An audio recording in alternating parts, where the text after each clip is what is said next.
Bismillahirrahmanirrahim. Ila hadrati nabiyyina Muhammadin sallallahu alaihi wasallam wa ila jami'il awliya wal ulama wa li athatidatina wa muallimina khususan muallif hadzal kitab al-alim al-allamah Syekh Abdus Samad Al-Falim Banim. Wala haula wala quwwata illa billahil aliyyil azim. Rabbana iftah bainana wa baina qaumina bil haqqi wa anta khairul fatihin. Bapak Ibu jamaah salat subuh rahimakumullah, puja dan puji syukur kembali sama-sama kita panjatkan kehadirat Allah atas segala karunia-Nya. Salawat dan salam semoga dapat kita perbanyak haturkan kepada junjungan kita Nabi besar Muhammad sallallahu alaihi wasallam.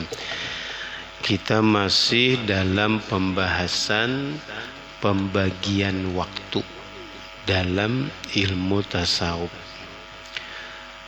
Memasuki pembagian yang ketiga, wirid yang ketiga, dari waktu duha sampai kepada tergelincir matahari sampai zuhur. Nah, singkatnya adalah diisi dengan mengerjakan hal-hal yang baik. Kesimpulannya seperti itu. Entah usaha cari rezeki atau yang terkait dengan urusan bertetangga, menjenguk orang sakit, takziah ada yang meninggal, mengabulkan hajat orang lain, dan lain-lain sebagainya. Sudah.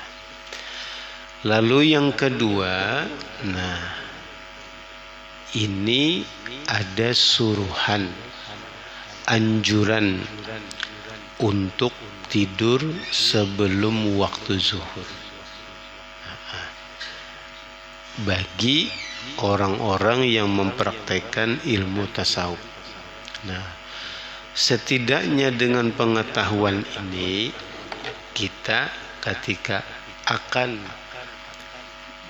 berkunjung kepada seorang ulama, kita punya pengetahuan biasanya guru itu, ulama itu mengerjakan tidur sebelum zuhur atau istilahnya qailulah.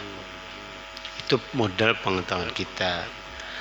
Adapun iya atau tidak, tergantung konfirmasinya. Ini bisakah ditemui jam sekian kita menjelang zuhur misalnya. Cuman modal bertamu kita itu tadi. Kemungkinan ulama itu melakukan qailulah, tidur sebelum zuhur, itu kemungkinan.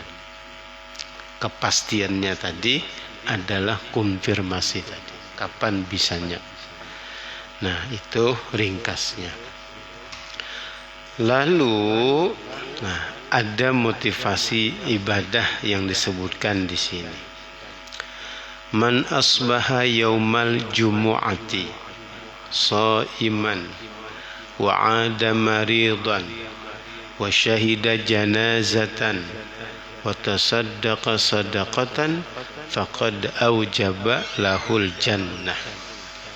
Siapa yang berpagi-pagi pada hari Jumat dalam keadaan puasa dan kemudian menjenguk orang sakit dan menghadiri jenazah dan bersedekah, ada 4 nih. Puasa, menjenguk orang sakit, kemudian bersedekah, ya, maka disebutkan di sini wajib baginya surga. Karena semua waktunya diisi dengan kebaikan. Nah, itu. Kemudian lagi memasuki pembagian waktu yang keempat, yaitu antara setelah waktu zuhur sampai kepada waktu asar. Nah, setelah persiapan zuhur tadi, ada motivasi ibadahnya, yaitu man shalla qabla zuhri arba'an kana ka'idki raqabatin min bani Ismail. Siapa yang sholat sunat qobliyah zuhur 4 rakaat, maka nilai 4 rakaat itu sama seperti pahala memerdekakan satu orang budak dari keturunan Bani Ismail. Nah, itu. Atau ada juga man shalla arba'an qabla zuhri ghufira dzunubuhu yaumahu dzalik. Barang siapa sholat 4 rakaat sebelum zuhur, diampuni segala dosanya di hari itu. Yang disebutkan di sini. Di kitab yang lain, siapa yang sholat sunat qobliyah zuhur 4 rakaat, nilainya sama dengan sholat di malam yang ada Lailatul Qadarnya. Nah, itu dalam kitab yang lain seperti itu. Nilai 4 rakaat itu sama dengan nilai ibadah di malam yang ada Lailatul Qadarnya. 4 rakaat sebelum zuhur. Nah, sudah. Dari segi fikihnya memang dianjurkan sholat sunat 4 rakaat sebelum zuhur, qobliyahnya. Kemudian ba'diyahnya, nah, yang sunat muakkadah adalah 2 rakaat kalau fikih. Kalau sufi, sunat muakkadahnya 4 rakaat. Nah, kenapa bisa beda? Karena dalam ilmu tasawuf yang ada adalah memperbanyak ibadah. Nah, kalau dasar hukumnya saja cukup 2 rakaat. Dan dalam ilmu tasawuf itu malah 4 rakaat sunat muakkadahnya. Nah, begitu. Jadi 4 sebelumnya, 4 sesudahnya. Bagi yang tidak punya kesibukan. Sudah. Lalu memasuki pembagian waktu berikutnya sesudah zuhur sampai asar tadi. Nah, kesimpulannya di sini adalah tetap diisi dengan kebaikan. Nah, tetap diisi dengan kebaikan. Nah, hadis riwayat Imam At-Tabrani masih tadi terkait dengan sholat sunat zuhur dari Sayyidina Anas, arba'un qabla zuhri ka'adlihinna ba'dal isya'i. 4 rakaat sebelum zuhur setara, senilai dengan 4 rakaat sesudah isya. Wa arba'un ba'dal isya ka'adlihinna min lailatul qadri. 4 rakaat sesudah isya itu setara, sebanding dengan sholat yang ada malam Lailatul Qadarnya. Nah, jadi 2 kali nih kesempatan untuk mendapatkan pahala Lailatul Qadar setiap hari, yaitu dengan sholat sunat qobliyah zuhur 4 rakaat sudah 1 waktu, atau kalau milih pakai atau 4 rakaat sesudah sholat isya. Kalau ingin dua-duanya pakai dan, hanya 2 kali mendapatkannya di hari itu. Nah, jadi kesempatannya ada dua, 4 rakaat sebelum zuhur dan 4 rakaat sesudah isya. Terserah milih mana yang nyaman, yang ada peluangnya. Nah gitu. Bisa dua-duanya syukur. Bisa dua-duanya syukur. Artinya ilmunya begitu. Tinggal menyesuaikan kesempatannya. Nah, tinggal menyesuaikan kesempatannya. Sudah. Lalu memasuki waktu asar, susunan waktu berikutnya dari asar ke maghrib. Nah, di sini intinya membaca berbagai macam wirid, sekurang-kurangnya tasbih dan istighfar. Tasbih dan istighfar sama seperti wirid sebelum waktu subuh. Qur'annya wasabbihuhu bukrata wa asila. Bertasbihlah, pujilah Allah pagi dan petang. Paginya sebelum subuh atau sesudah sholat subuh, sebelum terbit matahari. Sorenya juga demikian, sebelum terbenam matahari. Kurang lebih itu minimal istighfar dan tasbih sebelum subuh atau pagi begitu, petangnya juga begitu. Nah, kemudian wiridnya maghrib sih. Wirid malam apa? Di antaranya sholat sunat sebelum maghrib. Nah, hadis riwayat Imam Bukhari, bunyi hadisnya sallu qabla al-maghrib. Sallu qabla al-maghrib. Sallu qabla al-maghrib. 3 kali Nabi mengucapkan itu. Salatlah sebelum maghrib. Salatlah sebelum maghrib. Salatlah sebelum maghrib. Nah, pada kata yang terakhir Nabi tambah liman sya'a, bagi yang mau.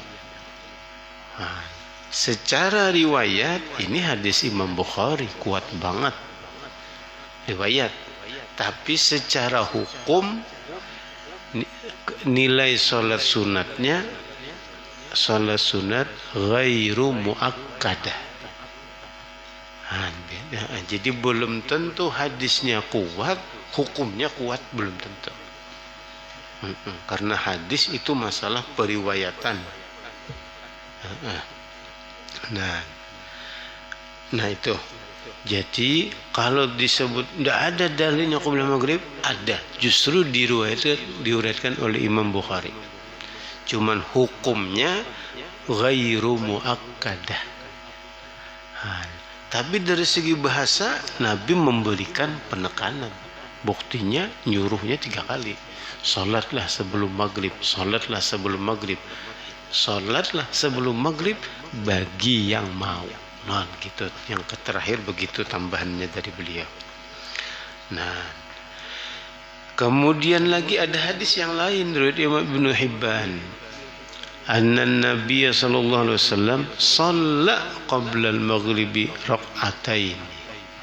Bahwasanya Nabi sallallahu alaihi wasallam itu sebelum maghrib salat 2 rakaat. Ada. Kalau hadis pertama seolah-olah ucapan aja nyuruh. Nabinya ngerjakan enggak?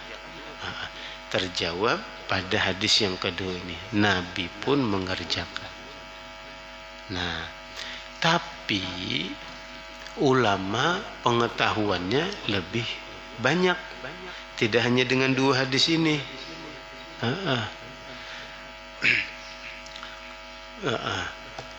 Ketika mereka melihat liman sya'a, kalimat ada itu bagi yang mau, berarti pesannya tidak terlalu kuat pada kata kalimat itu. Tapi pada kalimat sholatlah sebelum maghrib yang diulang 3 kali, ini kayaknya kuat banget perintahnya.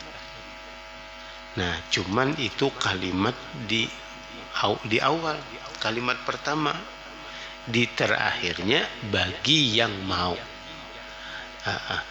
Ada penekanan, lalu ada kelonggaran. Nah, hadis ucapan. Hadis fi'li, hadis perbuatan, ternyata riwayat Imam Ibnu Hibban, Nabi juga mengerjakan sholat sunat itu. Nah, itu. Jadi yang katanya tidak ada dalil sholat sunat ada sebenarnya. Nah, hukumnya seperti tadi, dipraktikkan atau tidak terserah kesepakatan jamaah di masjid itu. Nah, di sini Qobliyah maghrib ada. Nah, itu cukup. Bagus. Bagus. Tidak secara hukum ghairu muakkad, cuman dalilnya ada. Nah, gitu. Sudah. Lalu wirid malam nih berarti maghrib, isya dan seterusnya. Itu qobliyah maghrib. Lalu ba'diyah maghrib.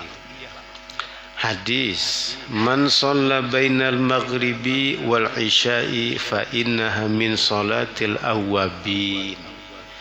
Siapa yang sholat antara maghrib dan isya, sholatnya itu dan orangnya itu termasuk sholat awwabin. Sholatnya orang-orang yang kembali kepada Allah. Secara makna kayak itu artinya awwabin itu. Yang asal katanya tabayatubu taubat, kembali kepada Allah juga dari kesalahan. Kalau awwab ini yang merasa banyak kekurangan ibadah lalu memperbanyak. Nah, itu. Jadi sholat sunat awwabin maghrib. Sholat sunat duha juga sholat sunat awwabin. Nah, sudah. Lalu ada hadis riwayat Imam At-Tirmidzi dan Imam Ibnu Majah.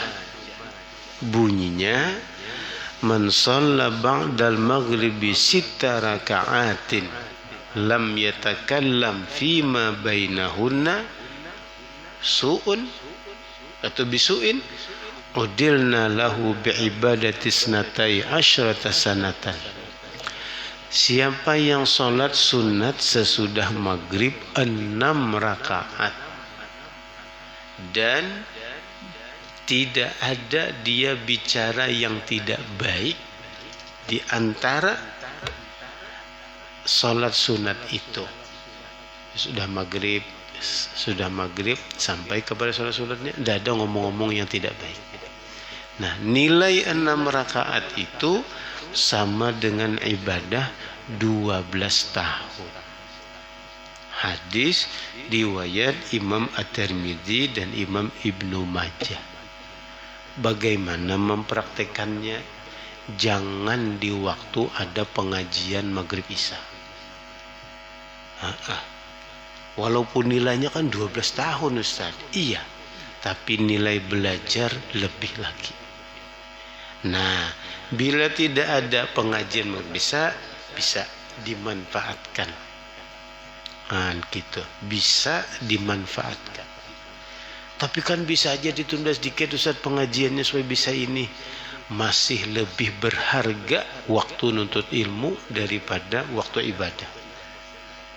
Jadi sarannya begitu. Bila tidak ada pengajian maghrib, bisa ini dikerjakan. Tapi bila ada pengajian maghrib, jangan dibuang-buang waktu pengajiannya. Jangan dibuang-buang waktu pengajiannya. Nah, sholat apa ini? Bebas.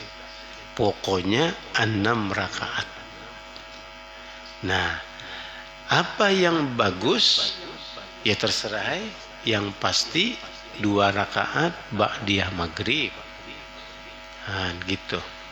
Karena ba'diyah maghrib itu hanya 2 aja ditentukan oleh Nabi. Tidak seperti zuhur sebelum zuhur, sesudah zuhur, atau sebelum asar, atau sesudah isya. Itu ada hadisnya yang menyebutkan 4 rakaat. Tapi kalau maghrib, ba'diyah maghrib hanya 2 saja untuk salat sunat rawatibnya. Nah, itu pasti. 2 berikutnya terserah, mau salat sunat taubat, salat sunat hajat, terserah. Nah, itu terserah. Nah, gitu. Bagusnya salat sunat taubat, salat sunat hajat. Bagusnya seperti itu. Sudah. Nah, itu tentang salat sunat ba'diyah maghrib. Hadis yang lain lebih tinggi lagi nyebutnya, man shalla ba'dal maghribi 6 raka'atin qabla ayyatakallama ghufira dunubuhu 50 sanah. Masya Allah. Siapa yang sholat 6 rakaat sesudah maghrib dan dia tidak bicara, habis maghrib itu pokoknya langsung sholat sunat. Kalau baca wirid tidak bicara, itu masih, maka diampuni baginya dosa 50 tahun. Kalau hadis tadi ditulis ibadah 12 tahun ibadahnya. Yang ini penghapusan dosanya 50 tahun. Nah, luar biasa. Nah, itu nilai sholat sunat ba'diyah maghrib. Kalau bisa ada waktu, bisa nih dimanfaatkan. Intinya begitu. Lalu ya malam Jumat kah, kalau memang dikhususkan pokoknya maghrib isya tuh istilahnya amaliyah aja, amalan aja. Nah, bisa jadi salah satu sarana latihan mingguan kalau tidak bisa tiap malam. Ulun sendiri tidak bisa juga tiap malam, tergantung jadwal pengajian. Bila kosong bisa ini, bila tidak ya sudah, ya memang harus pengajiannya. Nah, gitu. Lalu entah apa yang dikerjakan ba'diyah antara maghrib isya itu terserah. Nah, gitu. Kemudian wirid yang kedua, tidur. Sudah memasuki tidur, masuk waktu isya hingga tidur.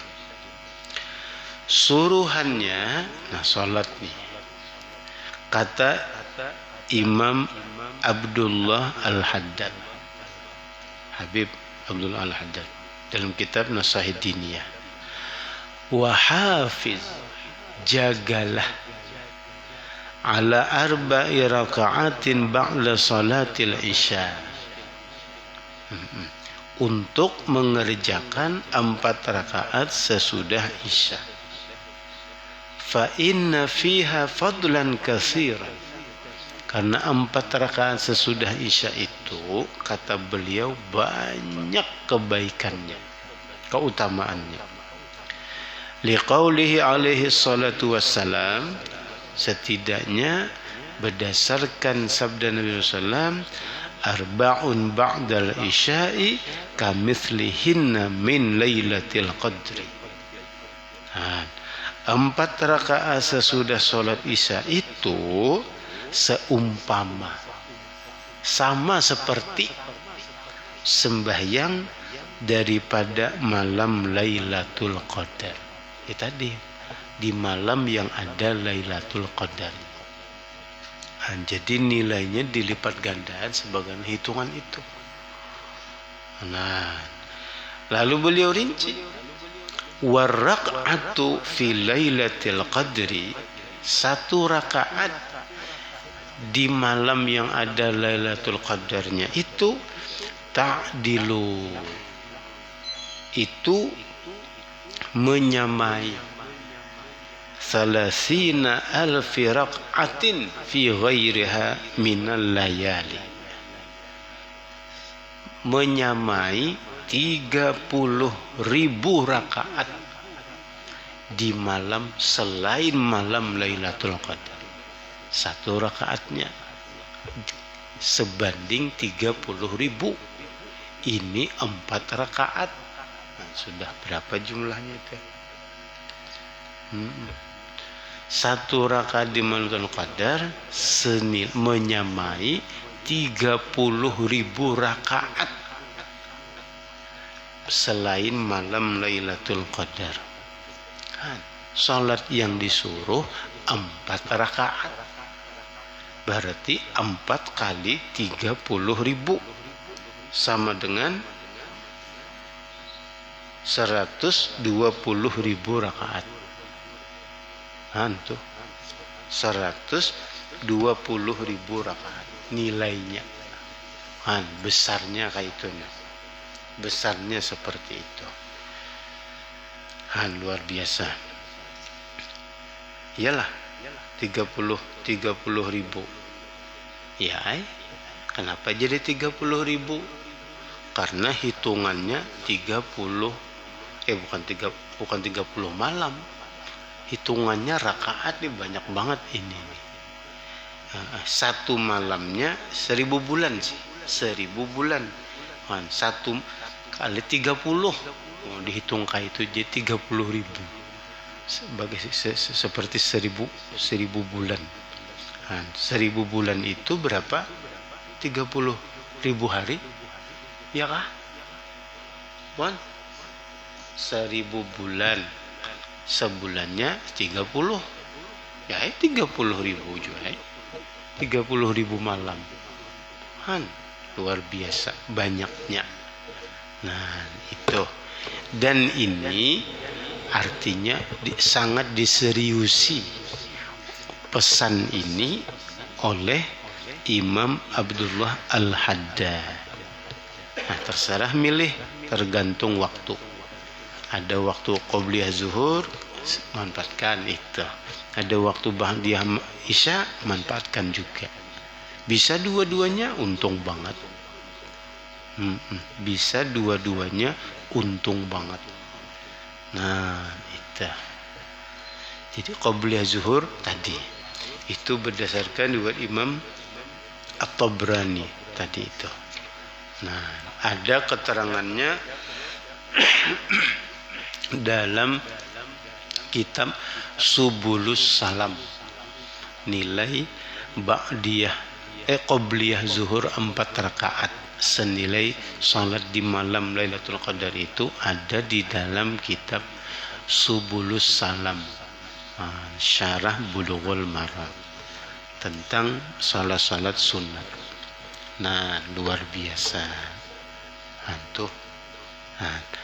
Lalu setelah itu disarankan salat yang satunya lagi, salat witir dan salat tahajud di tengah malamnya.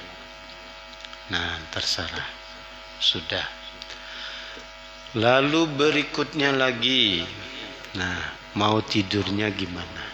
Disuruh apa? Tadi sholat habis isya sih. Sekarang mau tidurnya. Annahu idza namal abdu ala taharatin wa dzakarallaha ta'ala. Ini hadis riwayat Imam Ibnu Hibban.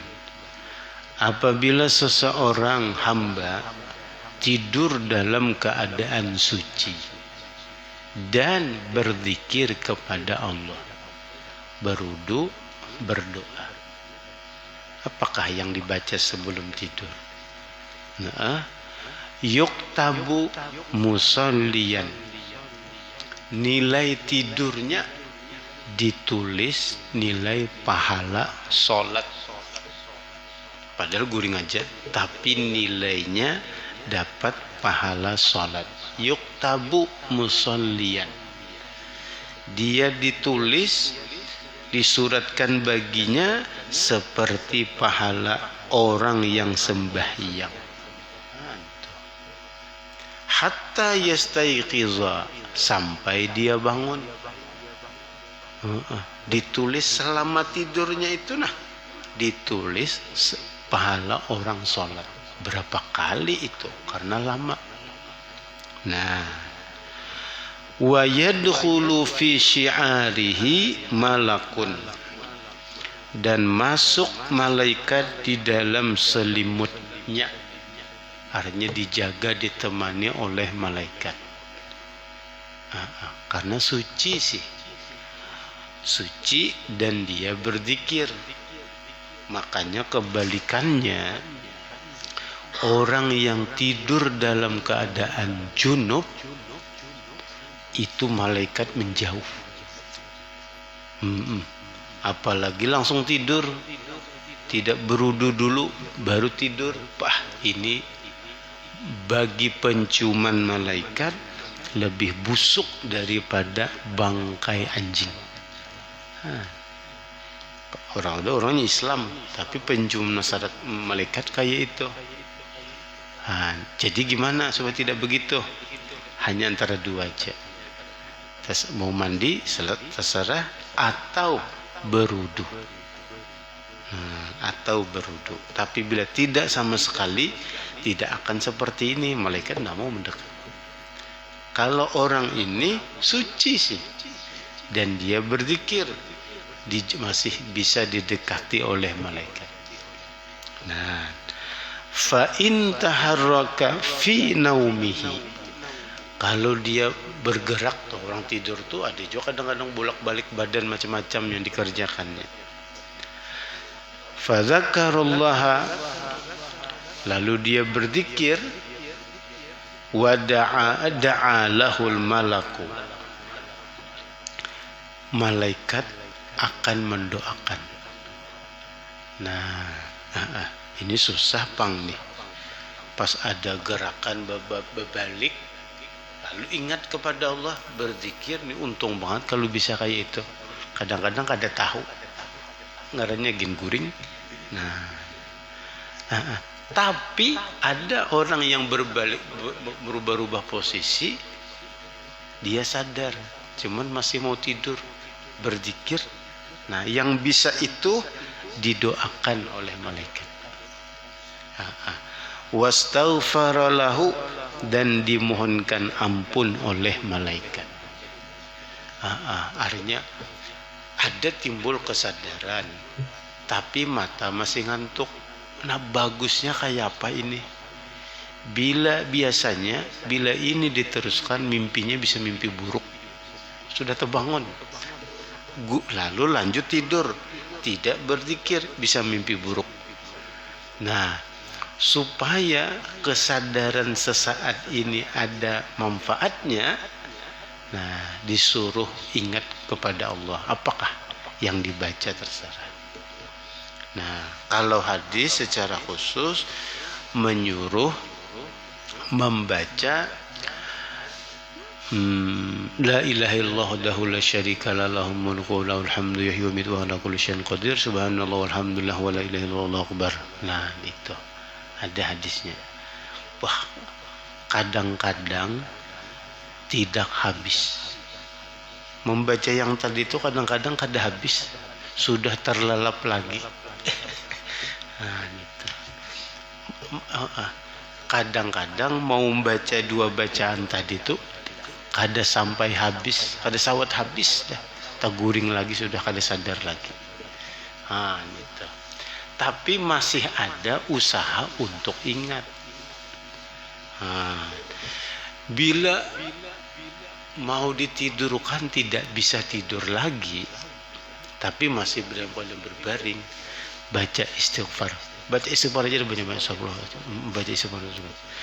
Bila tidak mau tidur juga, dasar disuruh bangun tuh berarti. Artinya disuruh sholat tahajud. Gitu. Pokoknya kadang-kadang mimpi buruk itu di akhir tidur. Kenapa?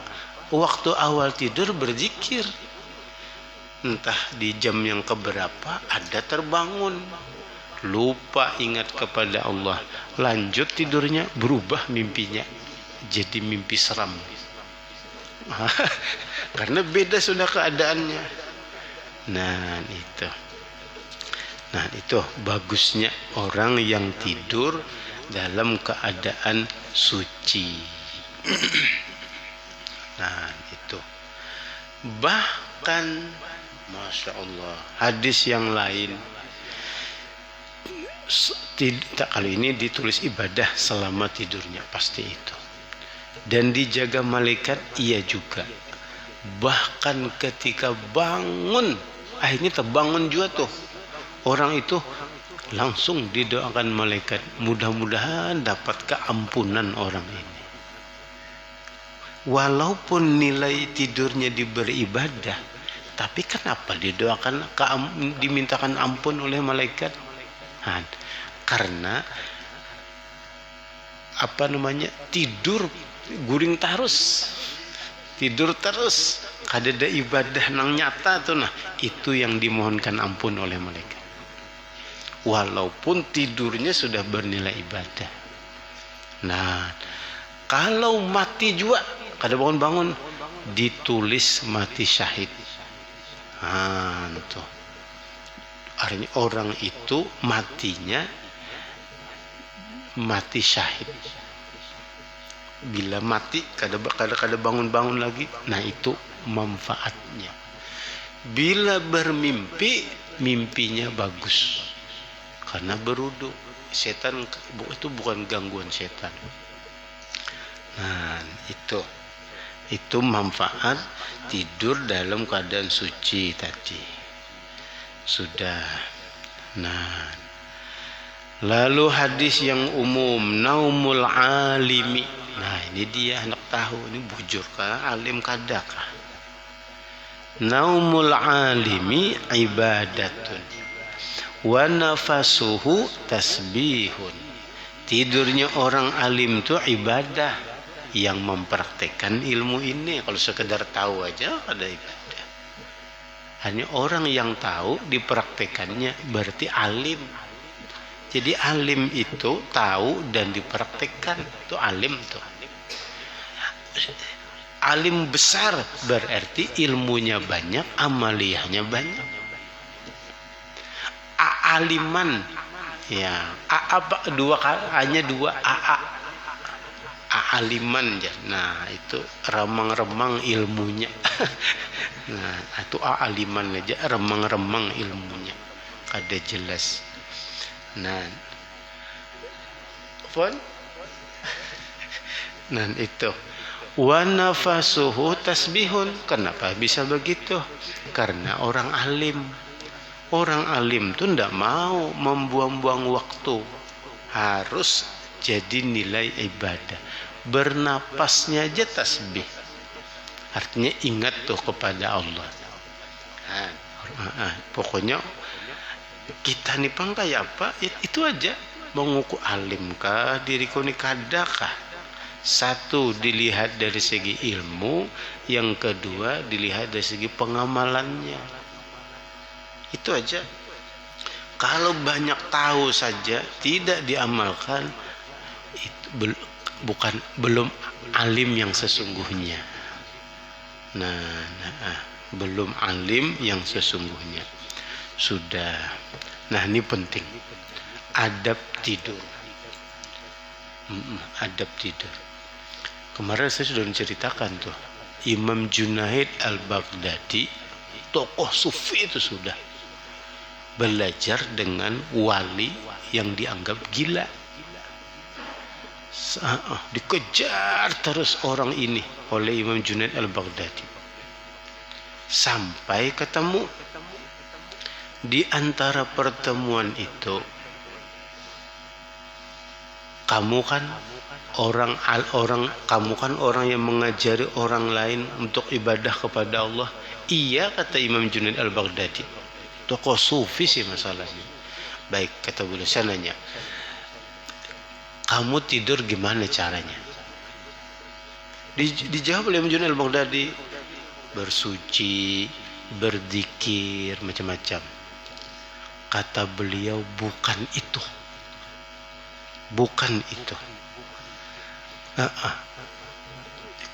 Kamu tidur seharusnya dalam keadaan tidak ada niat untuk berbuat jahat dan memaafkan kesalahan orang lain. Jadi jawaban Imam Junaid al-Baghdadi dari segi ilmu fikih. Jawaban dari orang yang dianggap gila tadi dari segi ilmu tasawuf. Jadi cara tidur yang sebenarnya yang paling inti tuh dua itu. Jangan ada niat untuk berbuat dosa dan jangan menyimpan kesalahan orang lain. Itu yang diajarkan oleh orang ini kepada Imam Junaid al-Baghdadi. Nah, di sini disebutkan adab tidur 10 ini. 1, suci dari hadas kecil dan besar sama, zahir dan batin. Suci dari hadas besar dan kecil, zahir dan batin. Nang zahir suci dari hadas kecil dan besar. Nang batin jangan menyimpan tidur dalam keadaan menyimpan penyakit hati. Sombong itu dosa besar. Ria, dengki, ujub, lain-lainnya jangan. Kayak itu suruhannya di sini penting banget nih. Itu suci dari hadas kecil dan besar, zahir dan batin. Bila tidur dalam keadaan ada sifat buruk di hati, tidurnya dalam keadaan menanggung dosa. Jadi nang bersih lahiriahnya aja, dalamnya tidak bagus. Bila mati kayak ini bahaya banget. Tuh sudah. Yang kedua, ketika akan tidur sudah disiapkan alat untuk bersuci. Artinya bila aku bangun sudah direncanakan akan bersuci. Bila bangun langsung beribadah. Awal ibadah bersuci. Jadi niatnya nih bila bangun untuk beribadah. Sudah. Lalu berikutnya duduk menghadap kiblat kalau bisa. Kalau tidak bisa sudah berbaring menghadap kiblat. Pokoknya menghadap kiblat. Serta sibuk berzikir dengan Allah, berdoa, tafakur. Nah, di situ. Dan berniat bila bangun di malam hari akan melakukan ibadah. Tuh, jadi bagus banget nih. Hadis, man ata firashahu wa huwa yanwi ayyakuma yusalli minal laili. Siapa yang mendatangi tempat tidurnya hendak guring dan dia berniat bila bangun akan sholat, faghalabathu ainahu, tapi rupanya dikalahkan oleh kedua matanya, tetap terpejam, tetap tertidur, hatta yusbiha, sampai pagi, kutibalahu manawahu, orang itu dapat pahala sesuai dengan niatnya. Niat apa? Niat bangun tadi. Pokoknya bila aku bangun langsung sembahyang tahajud. Tapi ternyata kada bangun-bangun, kayak apa nih? Tetap orang itu ditulis pahala sesuai dengan niatnya. Untung banget ini. Kada sembahyang tapi dapat pahala sembahyang karena adanya niat. Tapi bila sudah terbangun jangan diguringkan lagi. Atau bisa juga ya rada-rada dulu hendak mengulur waktu cepat jam dulu. Pokoknya kada ada niat kada jadi itu kada ada. Sudah terbangun tapi masih ngantuk-ngantuk, kada dipajem-pajem makan dulu jar. Kada langsung bangun tuh. Pokoknya tidak ada niat untuk membatalkan kada jadi salat enggak. Tertidur juga tetap dapat pahala itu. Tetap dapat pahala itu. Lalu tidurnya jadi apa? Wa kana naumuhu sadaqatan alaihi minallahi ta'ala. Tidurnya nang terlanjur tadi itu adalah sedekah dari Allah. Kayak orang puasa makan kada sengaja kanyang asal aku puasa, itu sedekah dari Allah, rezeki dari Allah, karena kada disengaja. Jadi dua tadi, bisa tidak bangun sama sekali sampai subuh, atau sudah terjaga, tidak ada untuk membatalkan tidak jadi sholat, cuman masih hendak mencoba-coba menghilangkan ngantuk nih. Rencana sih 15 menit, sekalinya 2 jam sampai subuh. Nah, itu kalau memang kuat keinginannya, pasang alarm 2 waktunya. Biar aja satu jam, taman cuman 2. Nah, disesuaikan dengan keadaan diri masing-masing. Nang nyaman bangunnya apabila. Ini bisa kada sama ini. Kalau ulun ndak bisa bangun jam 2 tuh ndak bisa. Bangun jam 2, tidur jam 3, subuhnya jadi susah bangun. Itu ulun. Jadi ulun milih sekalian aja sudah bangun untuk subuh. Nah, berapa lama sebelum subuh? Tergantung apa yang biasa kita lakukan. Setengah jam. Karena mana menyimpuni bantal, membetulkan kasur, selimut macam-macam, bahira, bakami, keluar dari WC subuh sudah. Nah, itu berarti kurang waktunya, tambahi lagi. Wah, biasanya ngopi-ngopi dulu, ya tambah waktunya. Pokoknya sesuai apa yang akan dilakukan. Nah, jadi karena ulun bisa begitu, nang punya rencana tadi tuh, masih ngantuk, pajam-pajam dulu. Ternyata lewat. Lalu ulun siasati, ini di mana nih kelemahannya nih? Oh iya, pasang alarm 2 kali. Jadi mau tidur berapa menit setelah alarm pertama, pasang lagi alarm yang kedua. Nah, kayak itu. Supaya bangun kayak apa? Jauhkan alarmnya. Bila masih bisa terjangkau dalam keadaan berbaring, ini bisa bangun-bangun ini. Tapi bila jalan, biasanya sudah ada segarnya.